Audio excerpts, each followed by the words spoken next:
welcome to a special episode of St. Louis Presents. You know, there is a buzz in the air, Debbie. The whole downtown's covered in red, and you know that can only mean one thing. It's Cardinals Opening Day. Of course, it's the home opener, which should be distinguished from Opening Day, right? But you can sense the excitement here. We are in the KMOX Kegs and Eggs tent, which is a huge party. And you can tell that a little bit of rain and a little bit of cold is not going to dampen the excitement of Cardinals Nation. No, and we're really lucky because it says St. Louis. It could be sleeting. That's right. But we're really glad to be in downtown St. Louis at Ballpark Village, and we are amongst the best fans in baseball. Absolutely, without a doubt. Fans have been here since early this morning. They'll be here all day long as we celebrate what some say should be a holiday, at least an official one, and that would be Cardinals Opening Day. Also, for those who haven't been to Ballpark Village yet, Steve, we're right near Shannon's, which is right out the door here, and Mike Shannon is celebrating a number of anniversaries. His Edwardsville location is celebrating its first year in business, and he's opening up a new Shannon's at Lambert International Airport. Which I understand is going to have a lot of the baseball memorabilia and that sort of thing out there too. So. Pretty amazing. He also has a wine. I don't know. He should have a vitamin pill too, because I don't know. He's got a lot of energy, that Mike Shannon. Absolutely. Well, we also have other things going on, like America's Score. St. Louis is really excited about hosting that.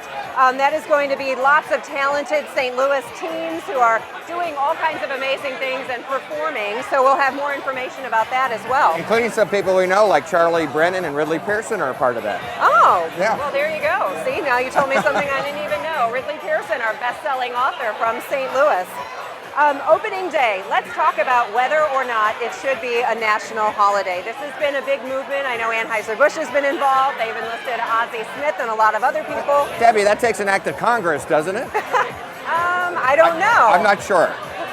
Well, then my other question is, opening day, should it be the opening day of baseball, or should it be like today, which is the Cardinals home opener? That's an important distinction, don't you think? Something to think about, right. Right, because while opening day is always very important, this is the real party. Right. At least it is in St. Louis, Missouri. So I don't know, national holiday, that's just one more day I don't get mail. That's the way I think about it. Mail? What's mail?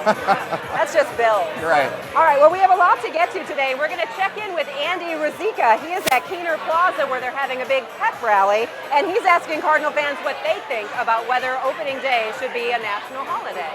Hi guys, thanks. Down here at Keener Plaza having a great time at the pep rally. I'd like to see opening day be declared a national holiday, but we're down here seeing what some of our fans think. Right, we're here wondering if opening day should be considered a national holiday. What do you girls think? Absolutely. Yes, it's like Christmas. Everyone comes down, has a good time. I mean, you can't beat this. Go Cardinals. Yes, it's a great time. It is. Cardinal boots and all. I got one question for you. Should opening day be a national holiday? Absolutely. What would you do if you had the whole day off declared a national holiday? I would be down here every year. Should opening day be considered a national holiday? I think so. What do you think? Yeah, it should be. I like the Mohawks, guys. That looks terrific. And the whole outfits. Should opening day be considered a national holiday? Absolutely. Absolutely. Every year, for sure. How about you? Absolutely. You know, it's a fun day. Nobody wants to work on today. If it's going to be at 3, everybody should just take off. Terrific. Thanks so much, guys. All right, everybody. Should opening day be considered a national holiday? Yeah! How would you spend opening day if it were a national holiday? Right here. That's same as always. What we're doing right here. Hey, guys, should opening day be considered a national holiday? Yes. Sign the petition and everything online. It should be. That's it from our Cardinal fans. Back to you, Debbie and Steve. All right, thank you, Andy. It's always interesting to hear what people have to say about whether it should be a holiday opening day, which would probably prevent a lot of people from calling in sick, don't you think? I think it would, and even if it does become a holiday, Debbie, guess what? We're going to be working. That's right. So. Hey, it's fun. You know, today's a good day to work. In fact, we have Mayor Slay with us, the mayor of our beautiful city of St. Louis, who also works on opening day, but that's fine, right? Do you think it should be a holiday? Well, let me put it this way. First of all, it really is a de facto holiday in a lot of ways. People take off, and even when they go to work, they're not necessarily paying attention to what they're doing at the office. So what we did in the city of St. Louis and what I was able to do, I can't make it a national holiday. I can't even make it a city holiday in my position. But what I can do is do something for city employees. And what I did for today is we're going to skeletal crews in City Hall. Essential services, public safety and other things are still going to be there. And the courts are still going to be open. But we're going to go to skeletal crews in I guess a pragmatic observance of opening day, because we know that it's hard to park downtown, it's hard to park anywhere near City Hall, and our employees, of course, are big Cardinal fans. Cardinals really are, the Cardinal organization, Cardinal baseball really is part of the civic fabric of St. Louis, and so I think it's a great idea, and at 3 o'clock, a lot of city employees are going to be able to watch the game without any fear of any repercussions from city government. Well, it seems like it's a holiday, whether it is or not, that's for sure. Now let's talk about where we are. We're here in the parking lot of Ballpark Village at the big Kegs and Eggs party. Ballpark Village, a lot of people doubted it would ever happen. There was a lot of criticism of the Cardinals organization for promising it would, and here we are, 2014. It's a phenomenal facility. How do you feel that this helps sell the city of St. Louis and downtown? Well, first of all, I knew it was going to happen for several reasons. One of which is the Cardinals own the property. They're a quality organization. They have a lot of pride in their brand image, and they were going to make this happen, and they wanted to make sure it was done right. We had some tough times with the economy and some other issues, but in the end, they did it, and they did it right. This is exciting. This is really improving the fan experience on game day, and even when there isn't a game, bringing people into downtown and creating, an entertainment and a hospitality environment in downtown that's going to be unique and one that I think other cities are going to be looking at. Yeah, I want to pick up on that a little bit. What kind of atmosphere do you think Ballpark Village kind of creates for the visitor to St. Louis? What kind of atmosphere maybe or experience that was not here before? Well, there's a lot of really a variety of stuff under one roof. You're going to be able to have entertainment. They're going to be able to program it all year round as well, not just during the baseball season. But the close proximity to the stadium, and taking that vacant lot that was there for so long, kind of an eyesore, and programming it and making it into something that more people can enjoy. There's really something there for everyone. And what about the close proximity, like to say City Garden, and with what they're doing down? I think Debbie, you mentioned it down on the Arch grounds. A lot of things coming together. The ballpark was one of the first major new investments in downtown in the past, over a decade. And what we see now is a lot of other things with City Garden. Now we have the City Arch River project that's underway. That'll be done in a couple of years. And a lot of other investments in downtown. We forget, about a dozen years ago, there were about over 150 vacant buildings in downtown. Today, only about 30 or less. So a lot of investment, a lot of excitement. Cardinals really were at the forefront of all the good things going on downtown, and are still part of it with the Ballpark Village. So we not only have an exciting team, we got a very, very quality ownership group that does a great job every year putting a competitive team on the field and giving back to the community in so many ways. It's going to be great when that lid is officially over. People can just walk straight from here. They can walk down to the Arch. It's really going to be much more of a seamless walking experience for visitors. Yeah, it sure will be. And people tend to gather around the stadium. They can go to Ballpark Village, and then they can go around. You can go in the ballpark. You don't even have to go into the ballpark to watch the game. There's going to be, of course, screens on the inside of Ballpark Village. You can be real close to the activity, but not necessarily be able to get a ticket to go in. So a lot of great opportunities here. And do you have a crystal ball? Do you think maybe after the first season of Ballpark Village, do you foresee a lot more investment maybe in downtown and the close by areas? Well, I think it will. You're going to see it. We're seeing a lot of continuing investment in downtown. This certainly helps. It really brings some excitement to downtown. It's going to be an anchor for things as well, and I think it'll increase the market of the people who come into downtown because of Ballpark Village. And so I think everybody's going to be affected in a positive way. The other thing is that it's built in a way to be able to add to Ballpark Village, business, maybe a commercial office tower or residential component as well. So those are things that are being looked at already in terms of future expansion of the Ballpark Village concept. Well, Mayor Slay, thanks for stopping by and joining us on St. Louis Presents. It's a big day. It's opening day. St. Louis Mayor Francis Slay, our guest. And aside from just Cardinals, another big part of the city, another thing that people love are the Clydesdales. Absolutely. The Clydesdales are a big deal. And when a Clydesdale walks through... And when you say big. Big. They're big. They're a big deal. I had a chance to get up close and personal to one of the Clydesdales last week at Ballpark Village. Let's take a little look at the Anheuser-Busch Clydesdales. There are so many traditions that surround a home opener for the St. Louis Cardinals, and the Budweiser Clydesdales are no exception. They always draw a crowd and make people smile. But did you ever wonder just what it takes to make these majestic creatures ready for their appearances?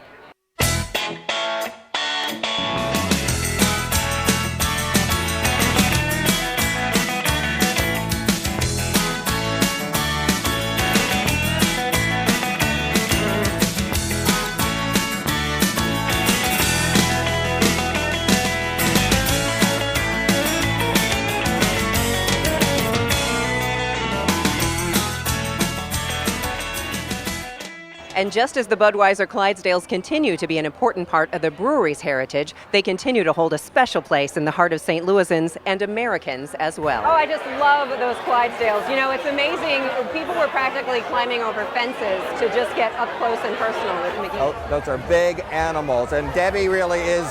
You are at one with the animals. I actually asked the handler, do you shave them?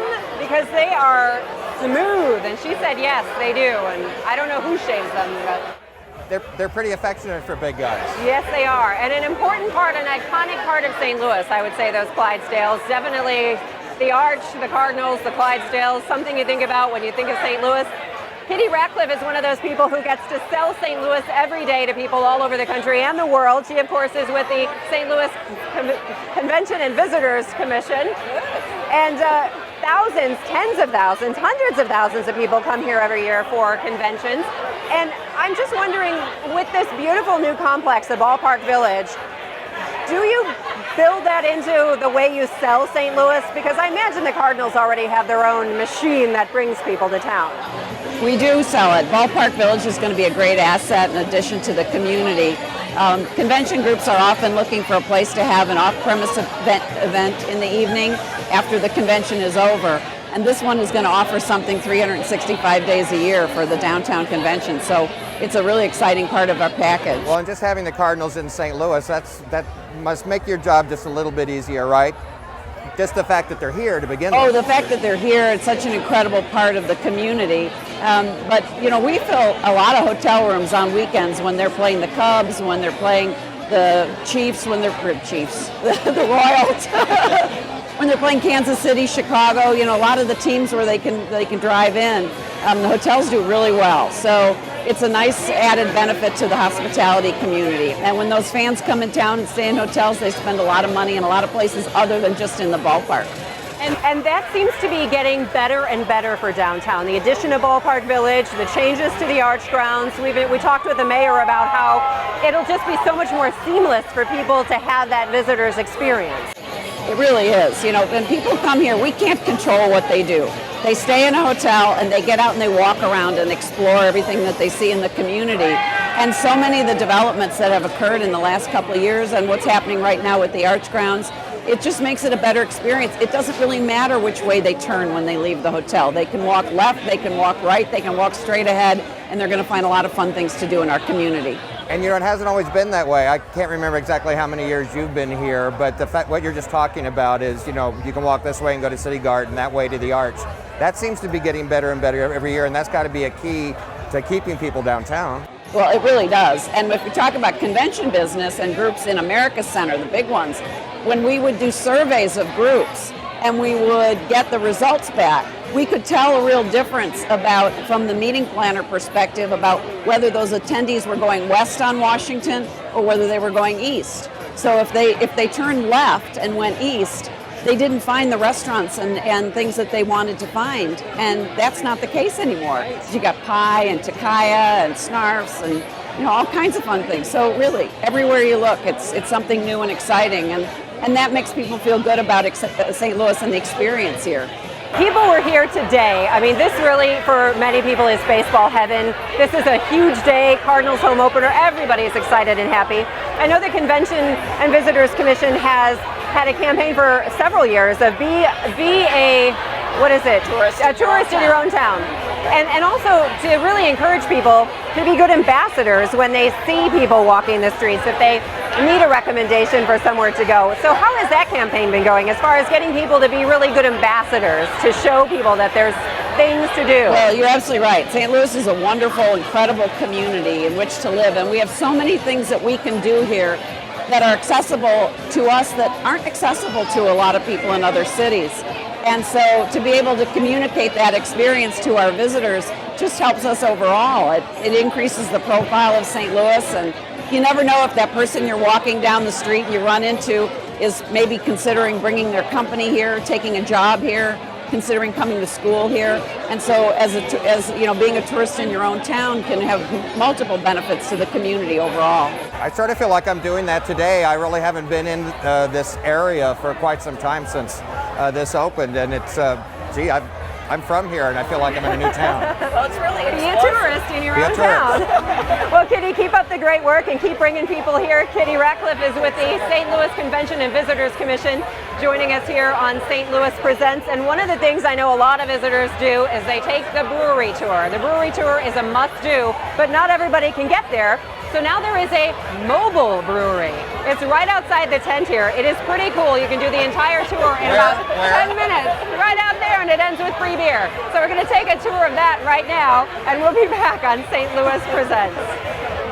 Hey guys, I'm Todd Blackstock on location at the Budweiser Mobile Brewery, where we're getting ready to go inside and get a private tour with the brewmaster. But first, we're going to talk to Sarah here. We've got all kinds of nice ingredients and things. Tell us how you make Budweiser. Yeah, so Budweiser is made with 5 key ingredients. And here we have grains and hop samples. First key ingredient is actually water though, and the water that we use to make Budweiser is from the local municipality. We just carbon filter and treat it to be the same across the country no matter where we make Budweiser, so your beer is the same everywhere. So the first grain ingredient we have is rice. Our rice is very similar to the table rice that you use. It just has to be used very fresh to the time when it was milled. Here we have 2 samples of barley malt, both 2-row and 6-row malt. Budweiser is made with a blend of these for the right components of enzymes coming from the proteins in the malt, and then also the sugars that are there. The sugars in these grains are what the yeast are going to consume to make the alcohol and carbonation in our product called beer. And then here we have hops. The hops that we use are a combination of both domestically grown and import hops in Budweiser. And if you look, these are dried hops, just like we used to make our beer. That little yellow powder inside is the pollen or the lupulin glands of the hop cone. That's where the bitterness and the aroma characteristics come from that we call the spice of beer. All right, fantastic. And now let's go inside and find out what's behind the walls in this 48-foot trailer. So Sarah, these are the actual vats right here that make the beer. Can you tell us about the process? Yeah, so these brewing vessels are part of the brew house. This is the hot part of the process. These first 2 vessels are the mash cookers, where we take freshly milled grains, the rice, or in our cereal cooker, and the malted barley into our mash cooker. They get combined with water for a certain time and temperature, and that right time and temperature is what creates the fermentability of the wort, or the liquid that we're going to use to make the beer. From here, we get that wort through a straining process called lautering. This is our lauter tun. In this vessel, we use a circulation process, and the husks of the barley are the natural filter media to create that clarified liquid that gets strained off and fills our brew kettle, which is where we add the hops or the spice of our beer, giving it that bitter and that nice floral aroma character that we know as Budweiser. All right, let's take it inside. All right, so here we're in our cellars, which is where we take our freshly cooled wort and we add the yeast in the primary fermenter. Here's where the magic starts to happen, where the yeast will consume the fermentable sugars, creating both alcohol or ethanol alcohol, which we love to consume in beer, and carbonation. From the carbonated primary fermenter at the right time, based upon the amount of yeast that are still active in the fermentation, we'll move to secondary fermentation or aging. Part of the signature of the Budweiser aging process is that we age Budweiser on our beechwood chips. These beechwood chips don't directly add to the flavor profile. They don't give any sort of woody character to the beer, but they offer additional surface area for our yeast to settle out. Our lager yeast need additional contact time in order to mature the beer, and this offers us a great way to do that. After the beer is aged for about 21 days, the brewmaster's panel will taste the beer one final time as a quality check before it goes into finishing. At that time, the beer is filtered and it's stored in a filtered beer tank ready to be packaged into a bottle, can, or keg for your enjoyment. What a cool experience. What a great little tour. Well, folks, if you're out and about at festivals or a concert or anywhere in St. Louis and you see the Budweiser mobile trailer, make sure you check it out. You got to be 21, though, and I think Steve and Debbie may be 21. If not, you still need to check it out. All right, thank you, Todd. Does that look like fun or what? It does, and you know, once I turn 21, get permission from my parents, I'm going to check it out too. All right. But who am I kidding? My jeans are 21. Apparently it's available not for your next yard party, but if you have a corporate event or a big event coming up, you can get that to visit you. Now a big question, what would you do for a home run ball? What would I do for one, or what would I do after I got one? Well, either, I guess. If I caught one, I would head to Ballpark Village and buy everybody a Budweiser. All right, you heard it here. Well, I know that Andy Ruzicka is at Keener Plaza, and he's asking people right now, what would they do with that ball? Let's check it out. Thanks, Debbie. I know what I would do, but we're down here seeing what some of our fans would do. What would you do if you caught a home run ball today? Probably going to be tough to do because we only have standing room tickets, but it would be awesome. I've never caught one in 40 years. 40 years, wow. It'd be awesome. And what would you do if you caught a home run ball today?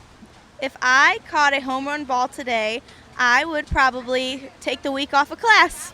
I'd just be so excited. What would you do if you caught a home run ball today? Keep it. Yeah. Anything else you do?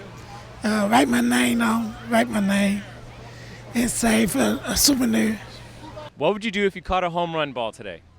I'd scream for joy. This is my first home opener game I've ever been to. I come down for the festivities, but this is my actual first game, so I'm excited. Awesome. That's from our fans down here at Keener Plaza. Back to you, Debbie and Steve. All right, thank you, Andy. So, Steve, have you given any more thought to what you would do if you caught a home run ball on opening day? I've got it narrowed down to eBay or Craigslist. I knew you would say that. I don't know if our next guest would say that because he is a lifelong Cardinals fan, and he recently released this book, this beautiful book called The St. Louis Cardinals 1926 to 2013, an illustrated history. Bill Nunes, thanks for being with us. Nice to be here. Now, this is what really caught my eye. Can we turn it around? The baseball cards, those are some beautiful classic cards, and those are actually yours? Yes. How many have you got at home? I collect most of the years for the Cardinals, so I have quite a few. None of them are really expensive, but I try to collect each year. It's fun. Now, in illustrated history, there's a lot of history to cover. So how did you narrow it down to that and not have it be 5,000 pages? Well, I've written 23 books altogether, and some of the books that I did that cover older periods of history, the books didn't do that well. And the people said, well, that was too long ago. So I decided to start with 1926, because that's when you first start recognizing people, because that's the first year we won the World Series. I can't remember that long ago personally, but be that as it may, you've got something like over 600 photographs, old pictures in this. Where did they all come from? Well, I collect pictures. Friends of mine send pictures. The internet is full of pictures. So they're available, they're out there. Now, as a lifelong fan of the Cardinals, I think it's really awesome, and I'm sure you would agree that in Ballpark Village, they've really paid homage to the players and the eras of long ago. Like the Gaslight era has an entire floor of Cardinals Nation. I'm not sure if you had a chance to check that out yet. I've seen a little bit of it, but not a whole lot. And that's probably right about the era that your book starts. Yeah, I spend, when I'm writing a book, I spend about 11 hours a day. doing a book, because I try to put out one book a year. And I imagine you learn a lot yourself, don't you? I mean, were there things in this book that maybe even surprised you? Yeah. Some of the old time stories, especially players like Dizzy Dean. I knew Rick Ankiel was a really good pitcher for us. He's probably my favorite Cardinal of all time. Wow. But I forgot that Ankiel broke Dizzy Dean's strikeout record as a rookie for the Cardinals. That record is now held by Rick Ankiel. Ankiel broke it when he was a rookie pitcher on his last start of the season, and so he owns that record now. This would come in handy at a trivia night, don't you Oh, think? absolutely. Lots of trivia, Yeah. and I tell people in the book, feel free to use any photos, any questions. I put that book out there for everybody. I don't try to hold on to it and say, this is mine.